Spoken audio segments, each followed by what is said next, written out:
Before beginning assembly of your office chair, make sure you have all your parts and hardware. Starting with the base and casters, firmly press in each caster until you hear a click. Next, firmly insert the gas lift into the base. Place the cover over the gas lift. Make sure the arrow on the mechanism is facing the front of the seat cushion. Line up your mechanism with the screw holes on the bottom of the seat cushion. With a Phillips screwdriver, firmly tighten each screw in an alternating cross fashion.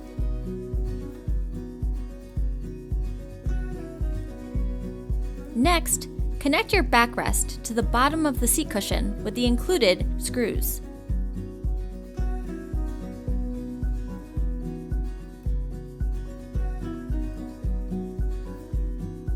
Next, we will attach the armrest. Your arms are labeled right and left. Start by connecting one armrest. Flip the chair over and repeat the process to attach the second arm.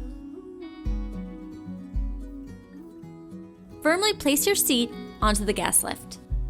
Your final step of assembly is to sit on your new chair to firmly engage the mechanism onto the gas lift.